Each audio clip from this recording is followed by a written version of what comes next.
Hey,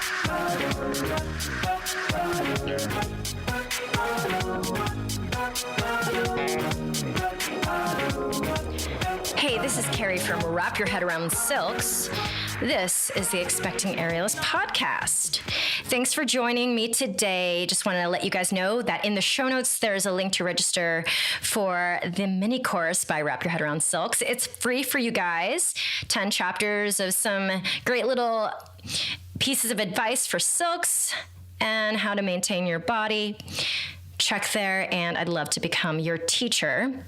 I'm so happy to have Jacki Kehrwald. Oh my God, I'm sorry, Jacki. I tried to say it a couple times, and every single time I butchered it. But she toured with Kehrwald with her husband. She has a duo act. They've done cruises and other circus projects. She's an aerialist and newly a hair hanger.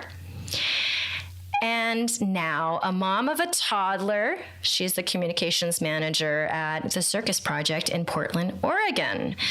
I am so excited to ask her all about this hair hanging business and to find out how the balancing act is going, momming, working, and circusing. All right, guys, let's get started. Jacki and I first met because Dr. Emily Sherb, the circus doc, had us both on a panel for one of her student lectures. And so we met via Zoom, and I was like, Jacki is perfect for this podcast. So I invited her. She honors me by being here. Say hi to the listeners, Jacki. Oh, hello. And if you could say your full name, because I always am very scared to butcher names on this podcast. Of course. I have a funny one, too. I'm Jacki Ward Kehrwald. Yes. Jacki, if you could tell us a little bit about yourself. I am a circus artist. I do aerial and contortion and newly hair hanging. Wow, and I'll be asking you about that as well. I love it. I'd love to talk about it. I started all of this recreationally a long time ago, way back in high school. And then my career was a slow build story. I didn't go to circus school at one point. I just liked it more and more. I did go to university and I studied anthropology. Nice. But in the meantime, I was doing circus gigs on the weekend. I thought maybe I'd go to grad school. Maybe I would do circus, kind of was on the fence. And then when my husband and I started dating, we decided to build a career together as a duo. He had been working with a company here in Portland, Oregon as a company member for 12 years. And they had a structural change. So, and what's his apparatus? Hand balancing initially. And then when we decided to work together, we decided to go for duo straps. And then we ended up performing duo hoop for a lot of our career. Nice. So I guess are we generalists? Is that what that means? We're multidisciplinary? Multidisciplinary sounds really smart. There we go. Let's go with that then. Yeah. Yeah. Our career building story is that we decided it really did help having a partner, I'll admit, for kind of just the business side of it, to have someone to process and talk through what our goals are and what we're willing to sacrifice. We knew we would, be away from family for a long time, but we also were not willing to go into debt, for example. We were able to be really clear about what we were willing to do. We gave ourselves a 2-year timeline to quote unquote make it. And then if that didn't work, then we would figure out, I would go back to grad school or whatever the other idea was. If you don't mind me asking, how old were you at that time? Oh, that's a great question. I must have been 24 or something. I wasn't a young whippersnapper because it was after college. Whippersnapper, she says. Yeah. That's still on the young side. It's not like you found it as a 30-year-old. We had some time. He's, 6 years older than me, I think. Okay, but this is great. It's like a romance and a circus act. Yeah, surprise. So, just to say that we were really intentional about it, as things go, right under our deadline, we got our first contract. So I was like, okay. We did a North American tour with Acrobatic Conundrum. We did a cruise ship. We worked with Kehrwald for a few years. Then we decided to do the big transition and we're thinking about having a family and like what the next chapter is. Lo and behold, I'm back in Portland and now I have a toddler. Yeah. How long were you with Cavalia? For a little over 2 years on tour. That's like a chunk of time to really do it. And was it like all over the world or just America? That tour was North American. They had talked about taking it to Europe, but it's literally the biggest big top in the world. And yeah, it's huge. I guess once they looked into the finances, it was not feasible to move all the horses and the big top and et cetera, et cetera. So we did Canada and the States with them. Okay. And when you left that, were you ready to leave it or were you sad about it? It was bittersweet. I had a great time. I'm like, what a dream to travel and perform. But I was kind of tired of tour life, to be honest. I was ready to settle into one place and have, like nice steady community with me. Yeah. I did want to start a family. Yeah. That wasn't the whole decision, but that was in there somewhere. And then it was kind of just a confluence of happenstances. We had recently bought a house and we were getting ready to advertise it to rent it out on Craigslist. Okay. and then honestly, we had a job offer in Portland. So that always helps. It always helps. Right. Like if it had been one of those things, but not all of the things, we were about ready to re-sign our contract with Cavalia too. So I was like, oh wait, let's pause negotiations and don't put the house on the market yet and see what happens with this. And then, we did hem and haw quite a bit because we loved performing. We loved being on tour, but it was kind of too good of an opportunity. So what was your act on Cavalia? We did duo hoop together, my partner and I. And then I also did the aerial fabric act, which was only women. There was a Chinese pole piece. The men did another just kind of like ensemble piece. And there was also this one moment when I walked out and did choreography with a horse. And that was really my shining moment. We snuggled. Aww. I'll treasure that forever. Were you hair hanging for Cavalia? No, hair hanging is new for me. Hair hanging was my quarantine project. Oh, so wait, your quarantine project was to get your scalp to separate from... Okay, so now we're getting into some shop talk, but the whole scalp separating thing. Is that a myth? That's definitely not a myth. Some professionals swear by it. Okay. My mentor was horrified and told us to never have it happen. So there might be two different schools of thought about that. I'm learning. I only know about it because I've listened to my friends as they're training. Yeah. And it just sounds like the most painful process ever.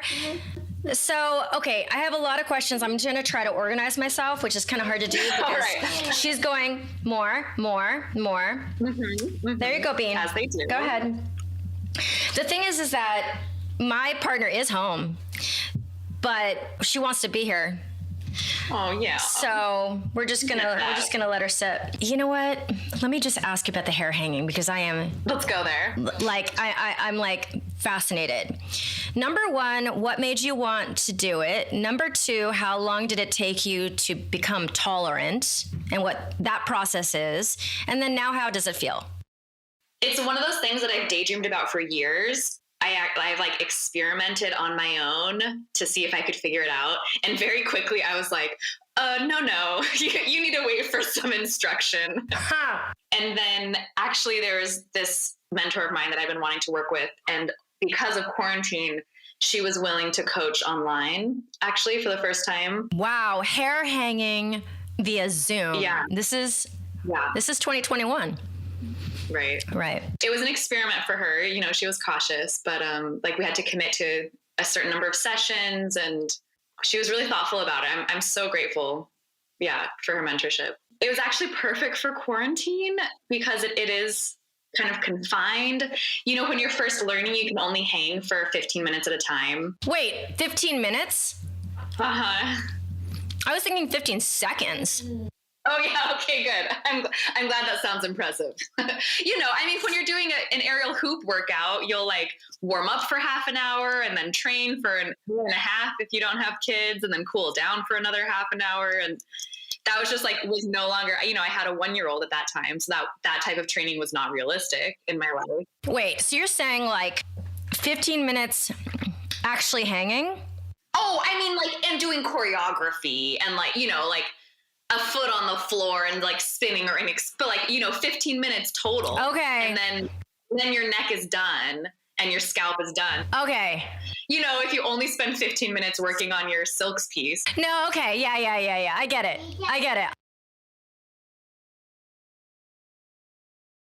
I was imagining just like right away, 15 minutes. Boom. You know, when I was kind of like teasing about that in the studio, one of my friends and colleagues was like, you know, if you were doing a 1-arm hang for 15 minutes straight, that would feel really impressive. It's only one limb of your body that's suspending you for 15 minutes. So that reframing really helped me not feel so pitiful about it. So what does this feel like? Can you please characterize it and use a lot of graphic images? Because I want to know. It's all about having a good braid. And what I like to say is on a good day, like if my braid is good and the like hair gods are smiling upon me, it kind of just feels like icy hot. Icy hot. If it's a really good one, you're kind of like, ooh, like my chakras feel so opened and I'm ready. On a bad day, it hurts. It's a pain journey, you know, and there's warm up. And for me, I don't know if other hair hangers feel this way, but I kind of feel like there are these different levels of pain and you have to kind of sit with one level and then there's a transition and you can go to the next level. And then there's a transition and you're like, okay, all right, now I'm there. It has been really interesting. And honestly, like if we're going to get deep, I do think like how cathartic it is was really helpful for me during early pandemic when it was so stressful and my husband just started being long distance. So like, there's just like a lot of stress and anxiety going around, and having that like really intense physical, but also creative and nourishing practice was really helpful for me at that time, I think. Okay, I'm trying to figure out what this actually feels like, though. Like, is it like deep tissue massage to the max? Is it like somebody's pulling on your joint? What are the adjectives? Like if it's a bad braid and it's pulling one part of your hair more than the others, then it feels like someone's pulling your hair really bad, and that hurts. Okay. If it's a really well-balanced braid, then it's like a really deep tissue massage. If it's really even, then you can like tune into it and zone out a little bit and like get in the brain space. You know, childbirth hurt much more. Let's say that. Okay, so you're basically retraining your fascia, right? Mm-hmm. Is that basically what the bottom line is? Because you said that some school of thought is the separation of the scalp from like that separation from the fascia.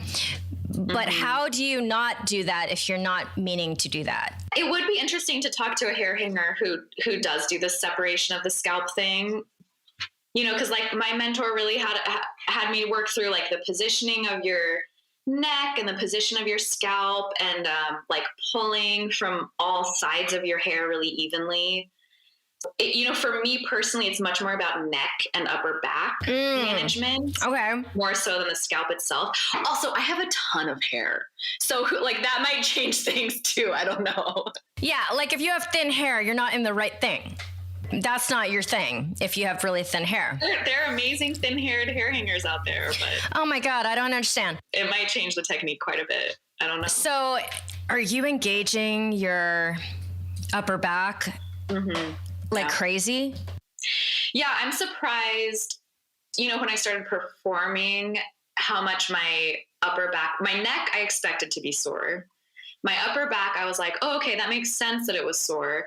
But then also my sides got really sore. And you just realize your whole torso is like pulling in, doing the corset action to support you. I don't even know what to say. Yeah, it's a trip. I will say, though, that performances never hurt. Right, because your mind is somewhere else, right? Totally, exactly. What I started to notice is that being in the gym when my buddies would practice lifting me on the pulley system, that also never hurt. So it's like you don't have the adrenaline rush of being in a performance, but you have like social hormones going like, it just makes me wonder about brain chemistry, like how much like physical things like pain tolerance change if you're in a social setting or if you're alone or whatnot. Yeah, it makes me curious too, because you're just distracted. I wonder too. Yeah. So how long did it take from very beginning to you feeling comfortable enough to perform? It was a number of months before my first performance. So, maybe 5 months or 6 months. So in terms of like circus disciplines, I think that's pretty fast. Like it certainly took me years to do a contortion act. And that said, my mentor said that if you're already a circus artist, you learn a lot quicker than someone who doesn't have that physical preparation, of course. Yeah. I feel really grateful over the past year to have been able to do a number of performances. And I'm definitely like seeing my body adjust and get more confident and more comfortable. And I'm learning as I go, obviously. So the journey has not ended. It did not end after 5 months, and it has not yet ended. Is there a general, like, you shouldn't train certain times a week? Like what's too much? What's too little to not keep that tolerance? Yeah, I mean, I had to kind of experiment all of that. I remember I had my first gig this summer where I had 2 performances in the same day, and that was a question mark for me. And I was like, well, we'll see what happens. Turns out it was fun.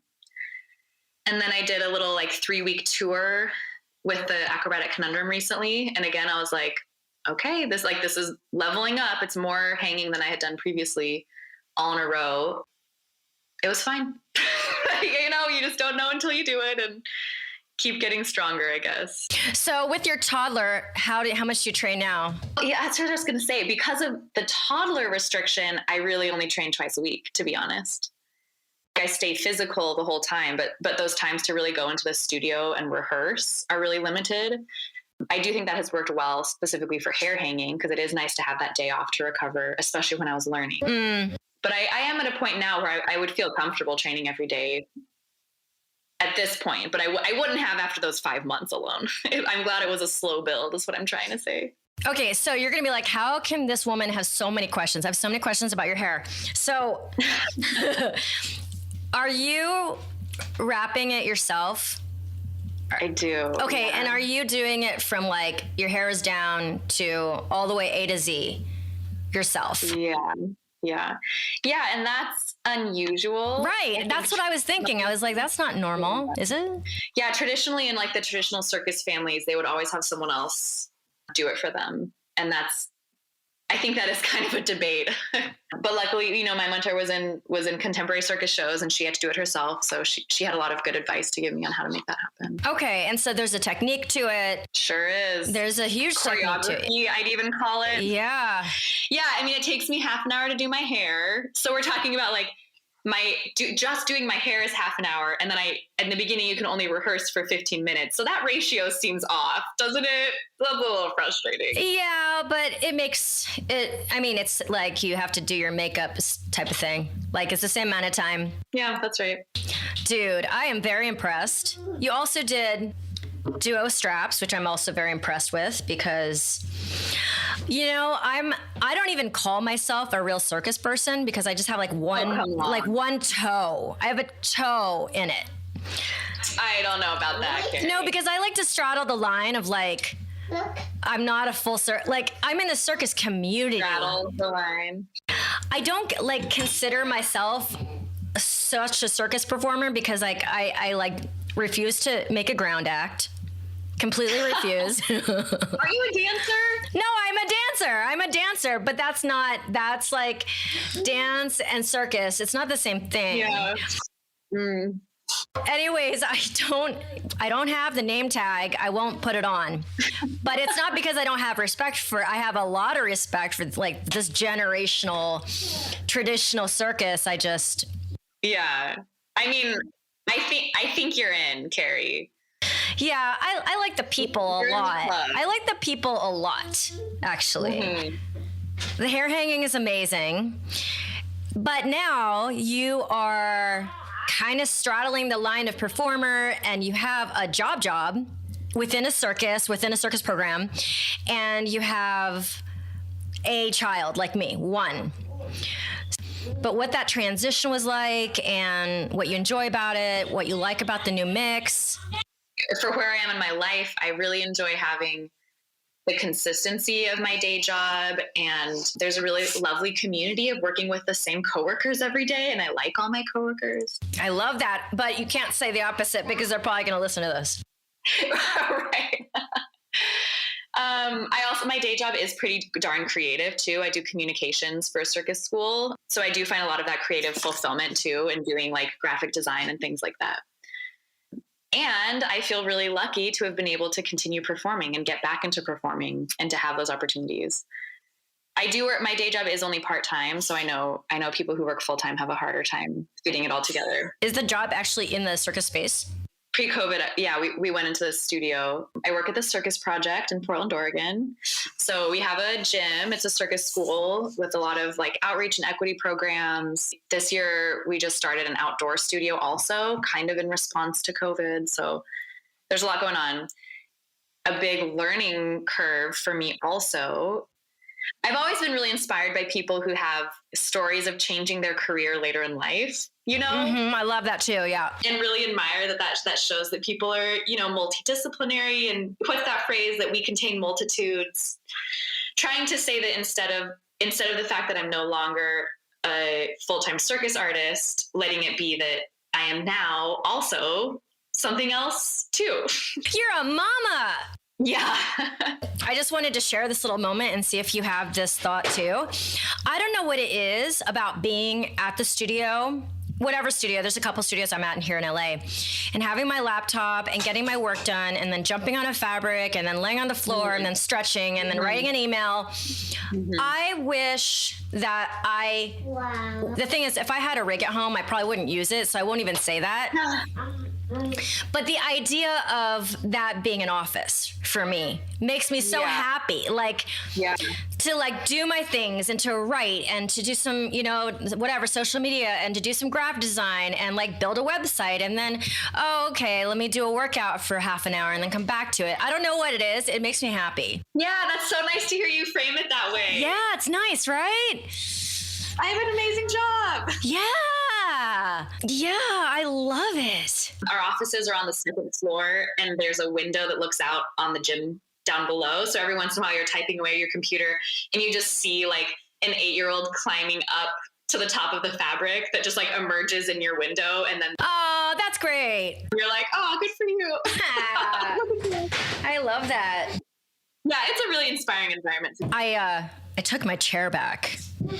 Yes, you did. I took it back and I sat down. She hasn't noticed. I really love doing that. It makes me happy. And I did just explain your job, and that's so cool. Jacki, how was your prenatal phase? You know, all in all, I had it pretty good. I know compared to other women's stories. I think you heard me say at that panel that we did, the first person I told I was pregnant was my circus director at the time. Mm-hmm. Yep. She'd given birth and she was a circus artist. So I was like, I just need to process what's going to happen. Can I still do this show? And of course she was so supportive. So I feel really lucky that I had like a handful of circus moms that I could process. And that was invaluable. And then like physically I did have some, oh gosh, what's it called now? That little pain in your pelvis, right in the front there. Round ligament pain. That too. What's this, like right in the joint, right in your crotch? You know. Pubis symphysis. There it is. All right. There it is. Yeah. So, you know, there were aches and pains, and starting at, I don't know, 6 months or something, I didn't train my splits. I was like, oh, that's not going to happen. But I feel really lucky that I was able to be pretty, like relatively, you know, physical the whole time, and did handstands into my 3rd trimester and did some gentle hoop. Love it. Like I had the advice to not push things too intensely. So I didn't do straddle ups or leg raisers for a while. And there's plenty on hoop you could do without that, so it was fine. Well, hoop, I remember getting on it in my 1st trimester, and it felt horrible to my body. Really? I don't know what it was, because silks I could handle, but I think my sensitivities. Well, that's because you're a silks artist, Carrie. I know. Well, It would feel to me, it would feel horrible. the Lyra is the middle sister that never gets any attention. Oh, break my heart. In my life. So yeah. So when I got on Lyra, I was like, this is horrible. Yeah, right. So Pregnant Body just like told me, and I'm grateful for that. But the funny, I live in Portland and it rains all the time. And there's this this joke that native Portlanders never use umbrellas because I don't know, we're too good for it or something like that. Like we can bear the rain. But when I was pregnant, I was like, you better believe I'm going to use an umbrella. Like if I'm going to be this uncomfortable about things I can't control my whole life, I'm going to control this one little thing that will make me slightly more comfortable. And I'm not going to get rained on right now. Because Portland natives are impermeable. Is that what it is? I don't know. That's what I want to know. Is it not bothering them? They're still getting wet no matter what. We don't mind getting wet. We just are made of moss and ferns anyway. So it's our natural state to be a little smaller. Look, when people talk about rain, I'm like having a face-gasm because I haven't seen rain in LA for April. Anything you want to talk about with your birth story or postpartum to share with us? Because of the advice of just my peers and my colleagues and my friends, I was able to kind of patchwork together a medical support system that didn't come as a package. The medical world kind of has a ways to go in terms of supporting. Yeah. I was able to kind of grab the PT here and grab the midwife there. Okay. And I do feel really grateful that I had that available to me. I had a great midwife that was an athlete herself, and she was able to really process choreography with me. I had a Christmas contract that I was going to do at 5 months pregnant. Bless that director that was so into me performing with a bump because it was there. Thank goodness that she was able to sit with me and help me process what all the choreography is and if it's okay and if it wasn't safe and how to make it safe. So I did feel really supported by her in the end. And then kind of the same thing postpartum, that the system, quote unquote, didn't have a great structure for me, but I was able to find the pelvic floor PT, and then she referred me to a sports therapist. And then in the end, it kind of all worked out. And thank goodness also for Instagram. It sounds a little silly, but there's so much knowledge on social media right now. Mm-hmm. And yeah. Podcast, Carrie. I found there was a lot of knowledge in the Facebook group for Aerial Mama. Uh-huh. And I know you've had April on here before, but all those little things really build together. If you look, the knowledge is out there now, which I don't think necessarily was true 20 or 30 years ago, I'm assuming because you had a midwife, you had a vaginal birth at home. No, I went to a hospital. Oh, you went to the hospital. With no problem. Yeah, no worries at all for me about going to hospital. My mom had 3 really dramatic birth stories. So my only frame of reference, I was like, I feel perfectly okay being really close to emergency services. In the end, it was not dramatic. I did have to be induced, which was not in the plan, obviously. Luckily, everything went all right from there. So it was a vaginal birth with no tearing. Oh. So we had the 6-week, recovery process. And then it was just kind of putting all the organs back in place. Yeah. Getting the pelvic floor to function the way it's supposed to and rebuilding that core back together. Okay, so you actually got taken care of after yours, which I need to do. So how have you balanced everything? That assumes that you are balancing. I don't know if I'm balancing. I know, what a question. How have I? And it's every season it's a little bit different. Well, it's impossible. It's impossible to balance as we try. But how is your balancing act going? I have some grandparents in town, my parents. Lovely. I do have childcare a couple times a week. So I'm able to get my work done. For a while there, the studios were completely closed. And then the studio opened, coaches could schedule 1 training time a week in the space, with only 3 people and with masks on and the doors open, etc. And that 1 time a week became so holy. It's like the sacred 1 hour. Mm-hmm. Now it's my personal training has increased a couple times a week. I also do contortion handstands. So that's another thing that's like, isn't that great? I can do that anywhere. Yeah. Gosh, that's just, how do I balance? I don't know if I do, Carrie, but we keep moving forward. Yeah. I'll go through weeks where if I start one thing in the morning, let's just say I need to edit a video. Yeah. Pre-baby, pre-pandemic, I would have like 5 or 6 things like that, and I would get it done. Mm-hmm. Now, if I pick that one thing, that's the only thing that's getting done that day. Yeah. Yeah, absolutely. That's what happens. That's right. And I just have to like accept it. So I just swap priorities every day. So, because I know I'll get something else done, but it won't be finished. So I'm like, okay, if this morning I just feel like I really need to stretch, then I will do the yoga, and like the emails will wait. The editing will wait. And if they get done, they get done. But then at least I would have done my body work and, you know, and stretch and roll everything out and do the Pilates. That's a really healthy way of doing it, of structuring it, just taking it, like setting a priority day by day. I like that. Yeah, I've been doing that, and it kind of is like, okay, it kind of sets my expectations kind of low on what I think I'm going to get done. So if I outshoot that, I'm like really excited.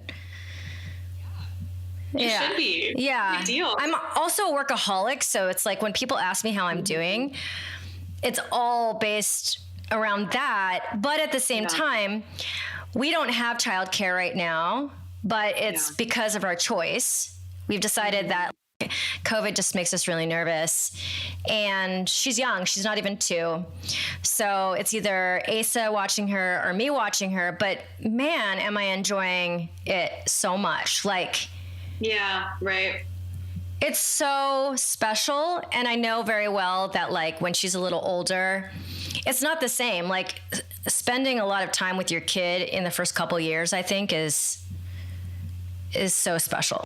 It's so fulfilling. That's so true. It is. And that, you know, that makes the trade-off worth it. We still need balance, and obviously we still need to be healthy and happy, but it's worth celebrating that it's so fulfilling to hang out with Alita also.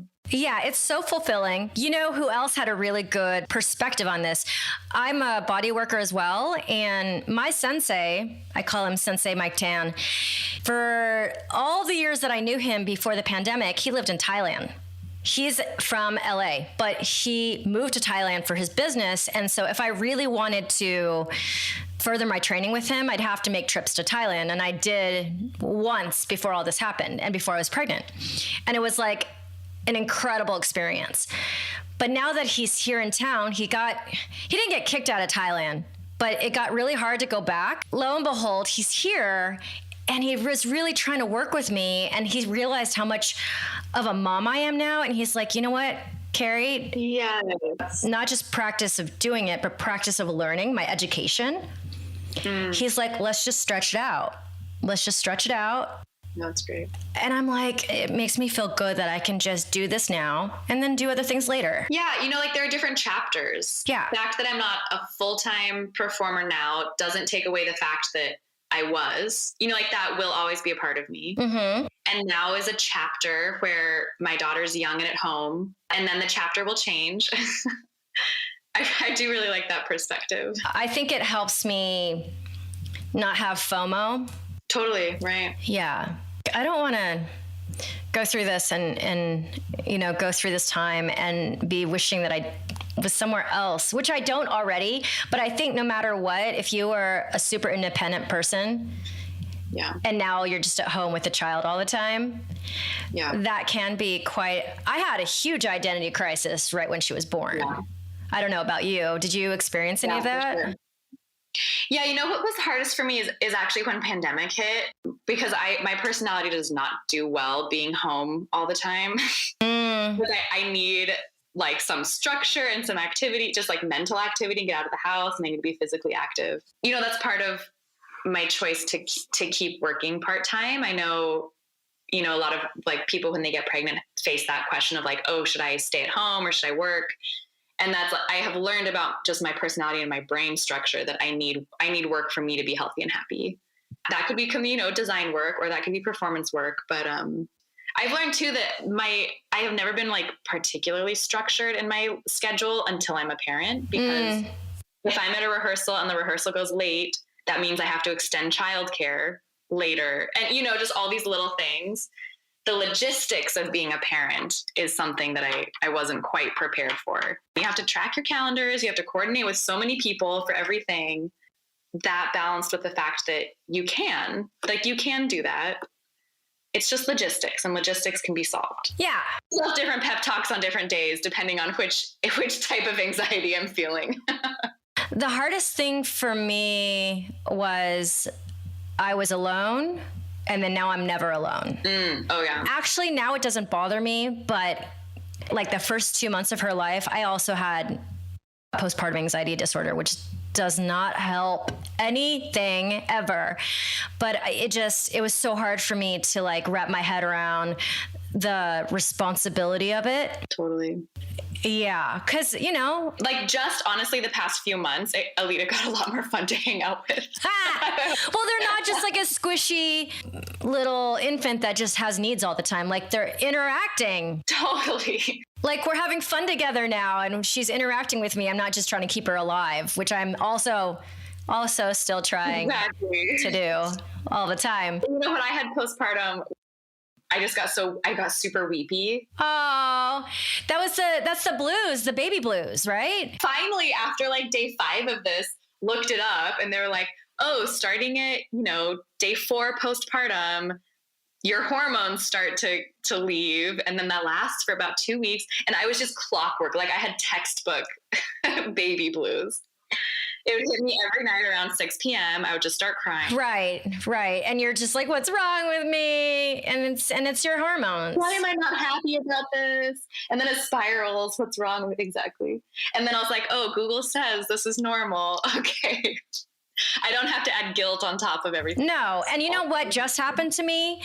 I have always run really cold my whole life. Like in the room with my friends, they have tank tops on and I have a sweatshirt on.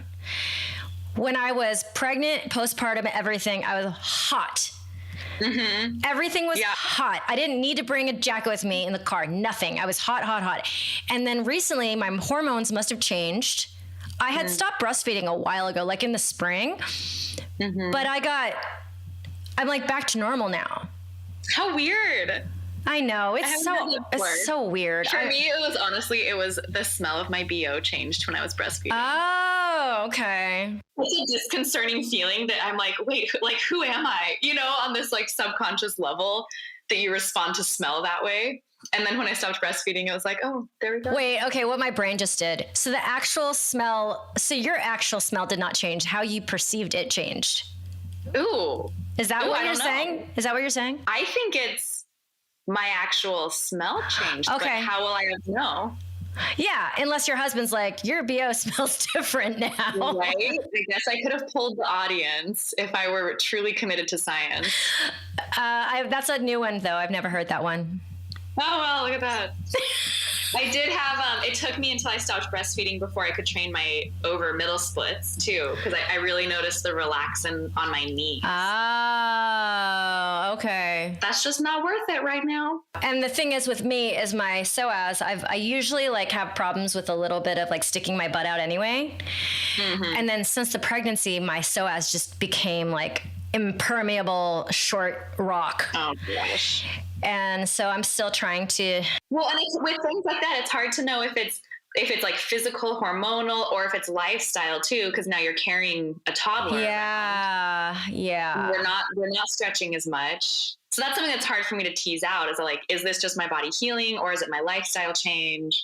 Like, there's so many factors that go into becoming a parent. From the psoas to the BO. Those hyperextending knees, you just don't know. Well, you're already super flexy anyway. Were you a flexible kid? I had one part of my body was flexible, which was my low back. Okay. And I had to work really hard for my shoulders, and I had to work really hard for my hips. But that was kind of what gave me a taste of contortion, that I was like, ooh, like, this is fun. And then I was like, oh, but I need to work on my technique. I've got so much jealousy towards contortion aerialists. Mm-hmm. What is the word? It's like jealous slash, forget getting more flexible. I can barely maintain my flexibility now with my lifestyle. Absolutely. Yeah, there's been like a whole shift. You probably feel the same way in how I structure my training and what I expect to get out of training and like how I choreograph acts. Like all these things have shifted in the past 2.5 years. And I feel like generally with choreography, it'll get richer because I just have more to bring to it. But like the things that I struggle with as like a physical body have become harder for me to deal with. Like they're just harder nuts to crack after the pregnancy. And things will always change, but I honestly feel kind of like, I don't know if laissez-faire is the right phrase, but I've just accepted my weaknesses that like, oh, that one thing that I've been working on, I might not ever put that in an act ever. And that's okay because we have so many other things to pull from. Jacki, you were like, what the heck are we going to talk about? Let me tell you that I have found my superpower in life, and I think it's as a podcaster. I think so too. No, like I really have a natural ability, and I think it's just talking to my girlfriends on the phone so much. Yep. We're just gabbing away here. I always say to my mom, that skill, you didn't think I was going to use that or it was going to become really a good skill. But look, all that talking on the phone in high school really, really is getting somewhere now. It's paying off. It's paying off. Jacki, thank you so much for joining the podcast. And it's been an honor, Carrie. Thank you for the invitation. Thanks so much to Jacki for being with us today. I will add a link in the show notes to find her on Instagram. And a reminder to register for the mini course. That's free for you guys. Thanks so much to Asa Watkins for music and post-production. And if you would honor me with a 5-star rating and a review anywhere you get your podcasts, it really helps others find this community. And thanks so much for listening. This is the Expecting Aerialist podcast.